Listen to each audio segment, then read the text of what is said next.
CPIM വിട്ട് BJPയിൽ ചേർന്നത് തന്നെപ്പോലെ അവഗണന നേരിട്ടവർക്ക് സംരക്ഷണമൊരുക്കാനെന്ന് ദേവികുളം മുൻ MLA S. രാജേന്ദ്രൻ 24നോട്.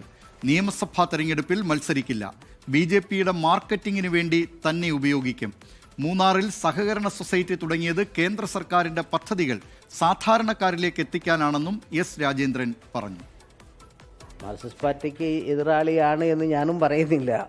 അതുകൊണ്ട് അവരുടെ ശേഷി, ഓരോ രാഷ്ട്രീയ പാർട്ടിയും അവരുടെ സോഴ്സും ശേഷിയും എന്താണോ അത് പ്രകടിപ്പിക്കും. ആദിവാസി മേഖലകളിലും ചെറുകിട കർഷകർക്കും ഉപകരിക്കുന്ന കേന്ദ്ര ധനസഹായങ്ങൾ ഉദ്ദേശിക്കുന്ന പദ്ധതികളുമൊക്കെ ഇതിനകത്ത് കൊടുക്കാൻ സാധിക്കുമെന്നുള്ളത് തന്നെയാണ്. തെരഞ്ഞെടുപ്പ് മത്സരിക്കുവാനുള്ള ആഗ്രഹവുമില്ല, അങ്ങനെ തെരഞ്ഞെടുപ്പിലേക്ക് കടക്കാനുള്ള ഉദ്ദേശത്തിലും ഈ കാര്യത്തിലില്ല. ലോകത്തെവിടെയായാലും ഏത് സമയത്തും 24 വാർത്തകളും ഓഗ്മെന്റഡ് റിയാലിറ്റി പാക്കേജുകളും എക്സ്പ്ലെയിനറുകളും വിശദമായി കാണാൻ ഞങ്ങളുടെ YouTube ചാനൽ നിങ്ങൾക്ക് സബ്സ്ക്രൈബ് ചെയ്യാം.